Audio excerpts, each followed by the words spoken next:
Et la maternité, ça a été le déclenchement. Ça a été un beau cadeau, voilà, pour me permettre de me réaliser en tant que femme, en tant que maman et aussi en tant que chef d'entreprise, en tout cas futur chef d'entreprise.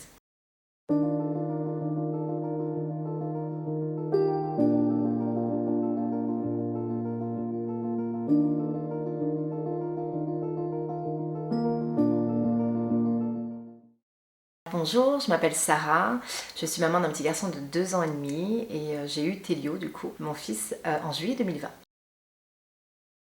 La grossesse s'est bien passée. Alors forcément, il y a eu les premiers 3 mois, le premier trimestre qui a été un peu mouvementé avec les nausées, les vomissements. Voilà, ça fait partie finalement du jeu aussi de la grossesse. Donc très bien passé pour les 3 premiers mois. À partir du 4e, j'ai pris plus conscience finalement de ce qui se passait aussi en moi. Les nausées s'arrêtent. Donc c'est plus agréable pour le coup de vivre pleinement la grossesse. Vraiment une grossesse plutôt fluide, une très très belle grossesse, surtout pour une première. Donc j'ai vraiment apprécié chaque instant, les premiers coups de pied, le corps qui change aussi, que ce soit au niveau du ventre, la prise de poids. Enfin voilà, en tout cas moi j'ai apprécié ces changements-là du coup opérés en moi, que ce soit intérieurement ou extérieurement. Donc, le process. Pour l'accouchement, ça a été un déclenchement parce que bébé, c'était un beau bébé, un gros bébé. Déclenchement à peu près 2 à 3 semaines avant finalement la date du terme. Donc un bébé qui arrivait à 3,9 kg pour le coup. Donc effectivement, si on partait à terme, on avait encore un beau bébé. L'accouchement s'est plutôt bien passé. Il y a eu aussi effectivement les douleurs de l'accouchement, hein, les contractions. Donc là aussi, c'est une découverte, que ce soit au niveau des sensations corporelles et puis aussi émotionnelles et psychologiques. Mais ça s'est plutôt bien passé. J'ai été bien entourée. Moi, j'avais mon conjoint qui était avec moi. Pourtant, on était en pleine période de Covid, mais j'ai eu cette chance-là d'avoir du coup mon homme avec moi du début jusqu'à la fin. Donc ça, c'était un beau cadeau. Voilà, donc c'était un déclenchement un peu plus sportif, parce que quand on déclenche, du coup, c'est moins forcément naturel qu'un accouchement naturel, pour le coup. Donc les contractions arrivent un peu plus vite, de manière un peu plus forte aussi. Donc voilà. Et puis ça s'est plutôt bien passé. Là aussi, ça a été assez sportif parce qu'il y a eu, c'était un accouchement du coup avec des instruments. Donc il y a eu la ventouse, les cuillères, une petite épisio. Mais en soi, tout s'est bien passé. J'ai pu récupérer du coup le bébé du coup dans mes mains et l'amener jusqu'à la poitrine. Donc ça a été très agréable, une belle rencontre. Voilà, sportif mais sympa. Alors le retour à la maison, là aussi ça s'est bien passé. Encore une fois, on est vraiment dans la découverte. Donc on prend nos marques finalement avec mon conjoint, avec ce petit bout de chou aussi qui arrive. Donc moi j'ai décidé d'allaiter, en tout cas de tenter l'allaitement, parce que là aussi c'est quelque chose qu'on ne connaît pas, qu'on n'est pas forcément d'ailleurs bien accompagné sur le sujet. Donc je tente l'allaitement avec amour. Ça se passe relativement bien les premiers jours. Au bout de 2 semaines, la fatigue commence à se faire sentir, parce que là, pour le coup, c'est du don de soi, hein, 24 heures sur 24. Donc les premières 2 semaines, je pense que c'est les plus compliquées, parce que on apprend aussi finalement, on s'apprivoise avec ce petit bout de chou, au niveau aussi de l'allaitement, donc il est constamment sur moi, sur mon sein, ce qui est très agréable, mais à des moments c'est extrêmement fatigant. J'ai hésité à arrêter du coup l'allaitement pour passer sur le biberon. Là aussi, pas d'accompagnement. En tout cas, on fait des recherches comme on peut sur internet. Il y a tout et n'importe quoi, donc il faut prendre, il faut laisser. Ce que j'ai pu retenir en tout cas sur mes recherches, c'est que les 2 premières semaines sont les plus compliquées, parce qu'on a besoin finalement de ce laps de temps-là pour mettre en place correctement du coup l'allaitement. Donc j'ai décidé de continuer pour nous donner une chance finalement à moi et à bébé. Donc on a fait 1 mois d'allaitement, donc qui a été merveilleux. Et effectivement après ces 2 semaines, j'ai pris le pli. Et puis c'était plus supportable. Voilà, même si j'aime pas forcément ce mot-là, mais je pense que c'était plus supportable. En soi, voilà, on a pris ça avec beaucoup d'amour, beaucoup de légèreté. Le retour à la maison et on a fait comme on a pu finalement. Je pense que c'est un peu le maître mot. Je pense qu'on l'entend souvent, mais je pense qu'il faut juste faire comme on peut, comme on veut et qu'on s'écoute tout simplement. Donc ça s'est bien passé. Après c'est sûr qu'il y a beaucoup de fatigue qui s'accumule. On n'est pas non plus accompagné sur ce sujet-là, sur le sommeil. On sait juste que ça va être compliqué, c'est un tsunami, c'est un changement de vie, mais on ne sait pas à quel point. Et je pense que c'est normal aussi, hein, finalement, en tant qu'on n'est pas parent, on ne peut pas le savoir. Mais je pense qu'il manque de l'accompagnement, de l'écoute, de la bienveillance aussi à ce sujet-là. Et là où j'aurais aimé, en tout cas on aurait aimé avec mon conjoint être accompagné de plus en plus, finalement, encore une fois, c'est sur cette charge mentale, le sommeil, mais sur tous les sujets finalement, pas juste sur l'allaitement, mais c'est sur le sommeil en général. En fait, c'est qu'on puisse nous parler sans tabou et franco en fait de la parentalité pure et dure, quoi. C'est ça qui manque, c'est de se dire ok, c'est un tsunami, mais il faut davantage aller en profondeur sur ces sujets-là. Et puis c'est ok en soi, hein, faut pas, le but c'est pas de faire peur non plus aux parents, mais c'est juste finalement de les accompagner, de leur dire ok, bah, si à 3 mois, à 6 mois, à 3 jours, à 1 semaine de bébé, bah, c'est le pic de croissance et la panique, et bah, c'est ok, quoi, c'est normal. Et vous n'êtes pas seuls, on est tous passés par là et ça va le faire, quoi. Ça va le faire, ça fait partie aussi du coup de la découverte du coup du rôle de parent, tout simplement. Pour le congé maternité, moi pour le coup, c'est un peu bizarre, pour être honnête, parce que j'étais à ce moment-là sans emploi. J'ai là aussi pas été informée et accompagnée, donc je savais pas est-ce qu'avec les organismes comme Pôle emploi ou même la CAF, je savais pas non plus à quoi j'avais droit. Donc pour le coup, ça a été un peu un congé mat pris naturellement. Du coup, pour mon conjoint Louis qui bossait, on a loupé le coche parce que il est arrivé. On était encore sur la réforme où il n'y avait que 2 semaines, pardon, 3 jours, 3 jours du coup pour les papas. Covid. C'est ok. Du coup, ancienne réforme, du coup, donc 3 jours parentalité pour le papa. Covid. Donc du coup, avantage, inconvénient. Inconvénient parce que tout ça est nouveau, ça fait très peur, ça nous tombe tous dessus. Et avantage, papa était à la maison pour le coup. Donc on a eu quasiment 1 mois finalement ensemble. Extrêmement important et merci mon Dieu que cette loi est passée pour les papas aussi parce que eux aussi finalement je pense qu'on n'en parle pas souvent. Je pense que les papas aussi il faut qu'on les écoute davantage parce que 3 jours pour finalement faire connaissance avec son enfant c'est très court et quelque part on leur laisse pas non plus cette place là de prendre l'espace, de prendre leur place au sein de la famille et au sein du petit bout de chou. Donc ça c'est hyper important. Moi j'ai eu cette chance là de l'avoir avec moi pendant 1 mois. Avec mon conjoint on avait énormément discuté avant, pendant et après finalement l'accouchement sur comment on voyait un petit peu l'éducation, comment on allait travailler ensemble pour le coup comme une équipe, comment on allait se dépatouiller dans ce tsunami du coup qui était vraiment le grand vide. On s'est énormément écouté. Alors forcément il y a eu des frictions, hein, je pense comme tout le monde. Mais c'est là aussi finalement qu'on arrive à réajuster les choses qui ne vont pas, par exemple. Donc voilà, la communication est extrêmement importante, que ce soit avant, pendant l'accouchement, au niveau des douleurs, et surtout après. Et encore une fois, je pense qu'on a chacun sa charge mentale.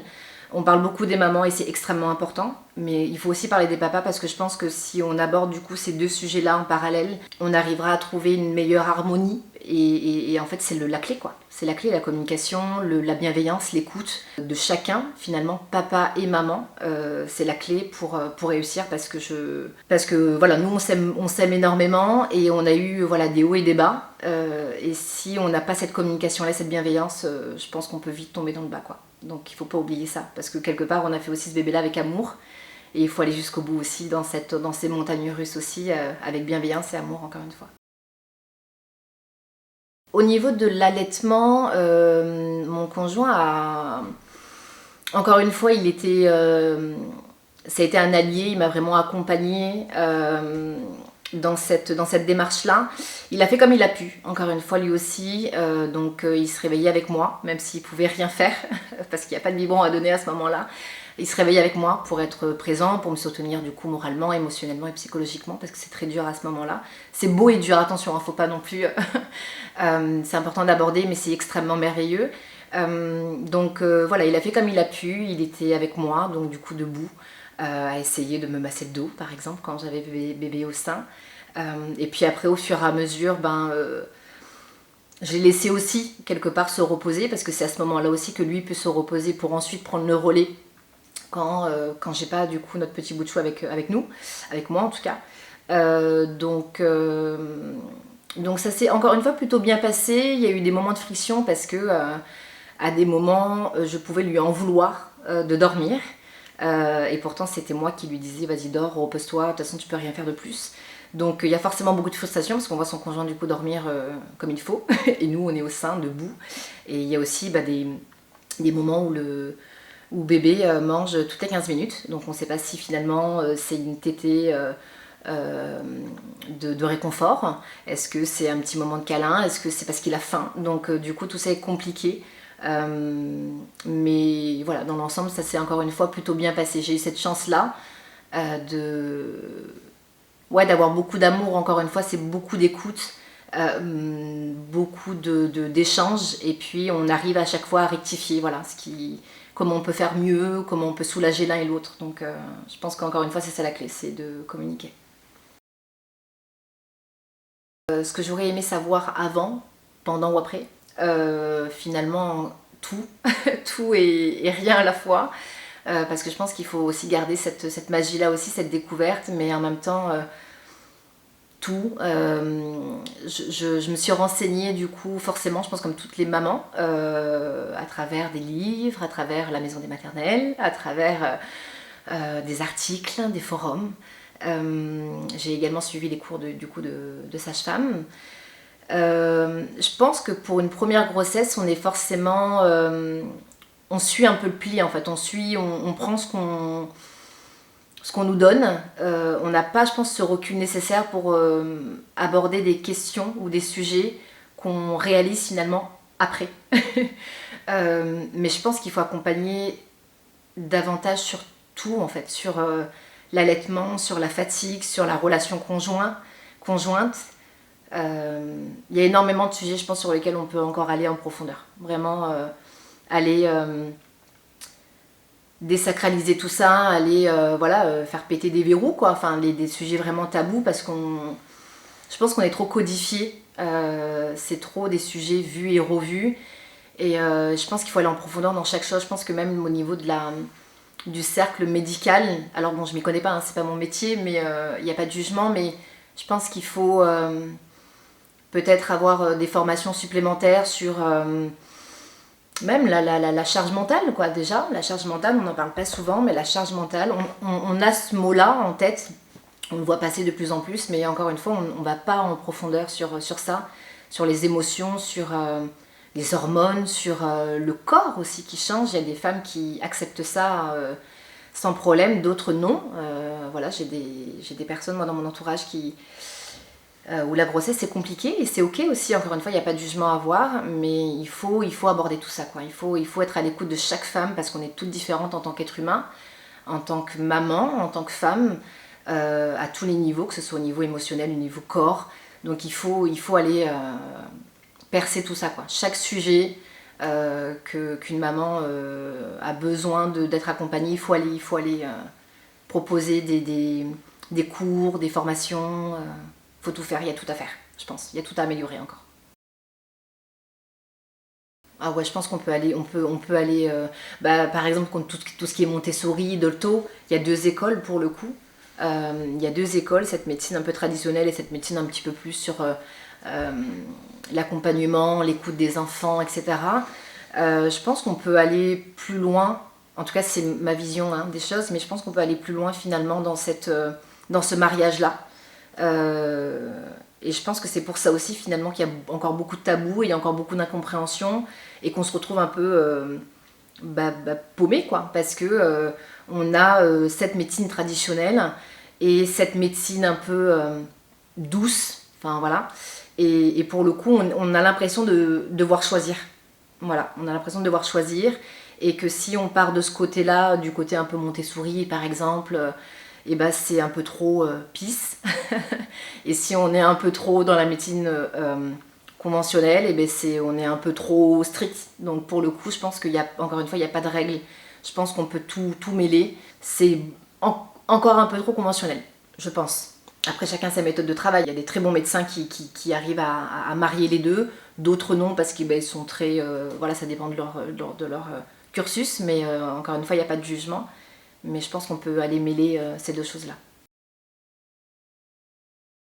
Alors concernant du coup l'entourage, alors Covid a fait que on n'a pas eu droit aux visites. On était aussi ok avec ça. Je pense là aussi on avait abordé le sujet avec mon conjoint de pouvoir se retrouver, de pouvoir se rencontrer surtout tous les 3, donc avec bébé, moi et lui. Ça je pense que c'est important parce que là aussi l'entourage veut bien faire, bien évidemment, de venir de suite voir bébé, etc. Mais je pense que c'est important de garder cette rencontre-là. Et puis voilà, c'est que 3 jours finalement à la maternité, donc il y a largement le temps de venir voir bébé et de le rencontrer par la suite. Je pense que c'est important de laisser aussi maman se reposer parce que ça a été un marathon et un sprint sur la fin, sur l'accouchement. Donc voilà, il y a aussi beaucoup de fatigue aussi. Donc je pense qu'il faut aussi pas oublier ça. Moi pour le coup, j'ai mes proches qui sont à l'île de la Réunion, donc voilà. Et mon conjoint, lui, ses proches sont à Montpellier. Donc en étant à Bordeaux, forcément, on a eu cette facilité à se rencontrer, à se retrouver en famille. Et on a eu quand même beaucoup de bienveillance concernant nos 2 entourages sur la maternité, sur la parentalité. Et quand bien même on a pu avoir, j'ai pas le souvenir, mais quand bien même on a pu avoir peut-être des conseils bienveillants ou déplacés, on a essayé encore une fois, le maître mot c'était la communication entre nous et de se faire confiance. Voilà, on fait au mieux, on sait ce qui est mieux pour lui, on tente et puis on essaye quoi. Voilà, il n'y a pas de règles, on essaye, si ça fonctionne c'est ok pour nous et si ça fonctionne pas, on revoit ce qu'on peut faire de mieux et puis donc on a vraiment essayé de s'écouter au maximum. Alors forcément on est encore on peut être influencé parce que voilà, on se dit ok, il y a de l'expérience de l'autre côté, c'est pour nous, etc. Mais je veux dire on apprend aussi à être parent, donc tout est ok quoi en fait. Je pense que vraiment tout est ok. Donc si on a envie d'avoir bébé dans les bras 24/24 c'est ok. Si on n'a pas envie d'avoir bébé dans les bras, c'est ok aussi. Et ça ne veut pas dire qu'on a un bébé dans les bras 24/24 que ça va être un bébé qu'on ne pourra plus poser, qui sera infernal, pas du tout. Je pense qu'il faut encore une fois être là aussi à l'écoute de son enfant aussi. S'il y a des bébés qui doivent être portés, que ce soit en portage ou autre, pendant des mois. Et là aussi, on a un bébé finalement qui est sécurisé et qui va être épanoui, et maman aussi, enfin en tout cas les parents. Et si on a un bébé qui ne veut pas être porté, enfin voilà, encore une fois, il faut s'écouter au maximum. Au niveau de la place de mon conjoint, il n'y a pas eu de jalousie, c'est peut-être pas le mot, mais il n'y a pas eu de jalousie. Encore une fois, la communication, donc je pense qu'on a respecté finalement chacun son rôle. J'ai eu le rôle aussi peut-être de papa et puis lui aussi un peu de maman. Pour le coup, là, il n'y a pas eu, c'était pas un sujet. C'était pas un sujet finalement de le laisser prendre sa place. J'ai essayé vraiment d'être le plus consciente possible pendant l'accouchement et après le retour à la maison, de lui laisser sa place au maximum, parce que je savais que j'allais allaiter et que forcément il allait avoir une relation particulière et fusionnelle, surtout avec mon fils. Donc je lui ai laissé, dès que je le pouvais en tout cas, je l'ai laissé sa place, voilà, sans intervenir. Donc là-dessus, il n'y a pas eu trop de sujets pour le coup. Au niveau ensuite de la sexualité, donc la sexualité s'est très bien passée finalement pendant la grossesse. Moi, encore une fois, le fait d'avoir vu mon corps changer, je me sentis plus femme que jamais. Donc j'ai eu...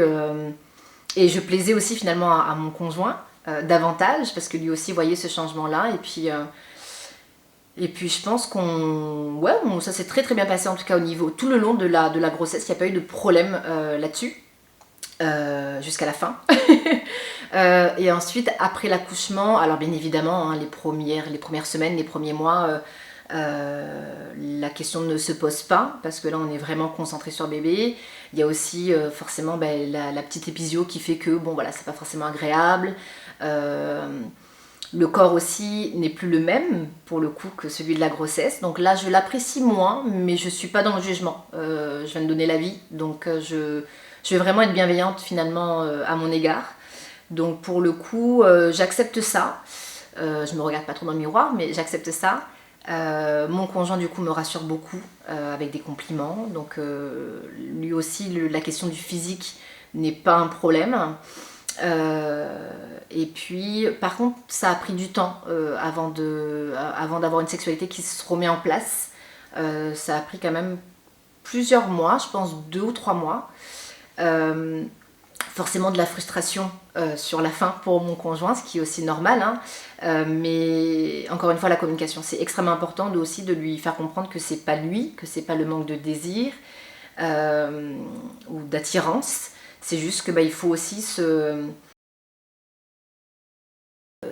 l'effet marquant, négatif ou positif, la fatigue, ça c'est négatif, beaucoup de fatigue, énormément de fatigue.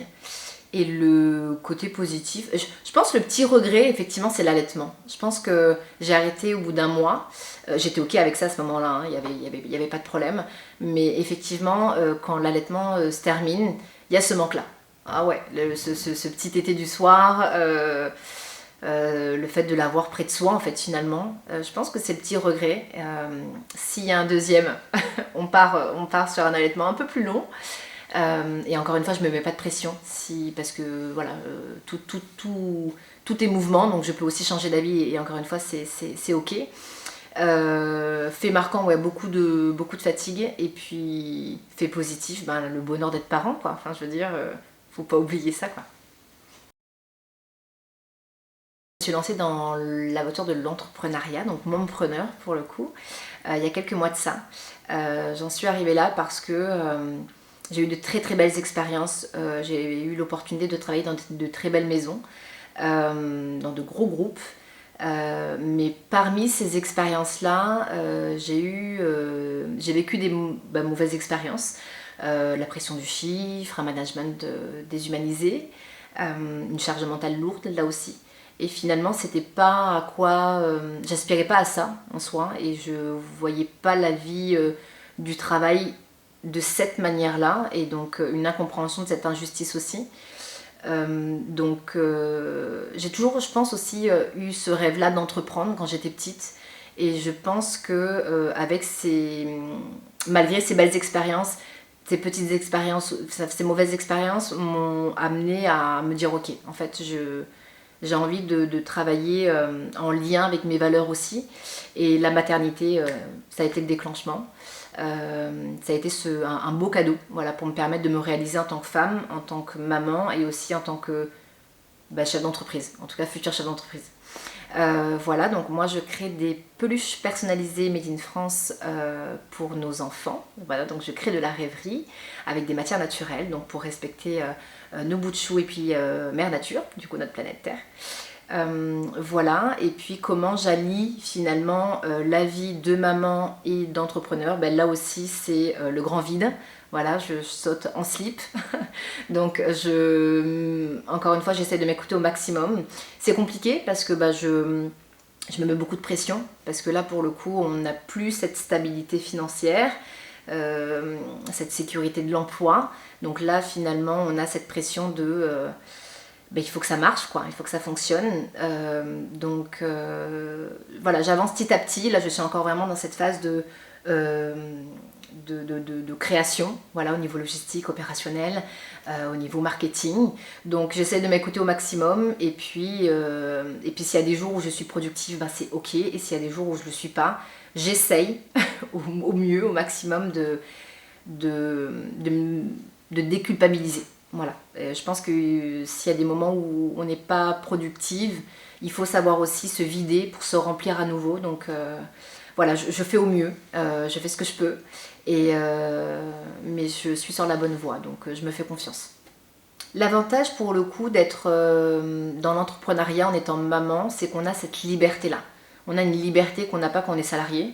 C'est-à-dire que si bébé est malade et qu'il faut le récupérer chez nous ou qu'il y a des grèves, on a cette liberté, cette facilité de se rendre disponible.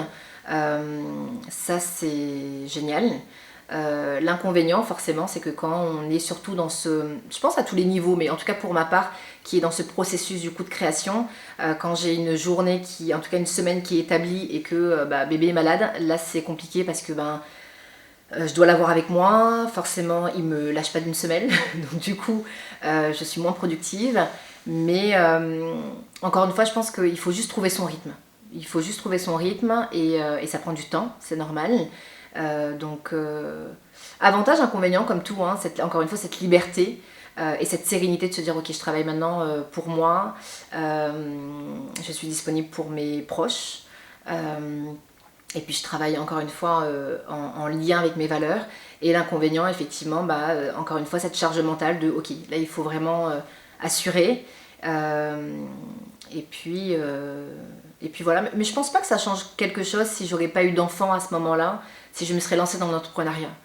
J'aurais eu effectivement plus de temps pour le coup, mais parce que j'aurais pas eu ces imprévus. Mais pour le coup, je pense que ça change pas grand-chose parce que je pense que ça aurait été encore plus contraignant parce que j'aurais peut-être plus cette facilité de me dire ok, bon là aujourd'hui un peu flemme, je travaille pas ou je m'accorde un peu de temps et en fait de tomber finalement dans ce vice-là. Donc alors qu'en étant maman, cette motivation-là, c'est de venir se dire ok, là il faut se challenger, il faut tenir le cap. Donc j'essaie de le voir, voilà, quand c'est compliqué pour moi, j'essaie plus de le voir comme une source de motivation que de contrainte. Aventure. Je pense que c'est une aventure. Et elle n'est pas prête d'être finie. C'est que le début. Mais aventure. On en revient à la même chose, hein, mais c'est la charge mentale, quoi. Mais pour les deux parents, mais je pense, en fait, il y a tellement de sujets, je pense. La charge mentale, elle regroupe différents domaines. En fait, c'est qu'il y a beaucoup de sujets en fait, sur lesquels on peut aller explorer, on peut aller délier ces langues-là et ces sujets-là, mais ça dépend tellement de chaque femme, de chaque parent, de chaque problématique qu'on rencontre, mais il faut pas hésiter, quoi. Dès qu'il y a un truc qui nous chiffonne, faut prendre la parole, quoi. C'est surtout ça. Je pense que c'est vraiment se donner le droit de prendre la parole, se donner le droit de se pardonner, se donner le droit de que ce soit ok ou pas ok, quoi. Je pense que c'est ça.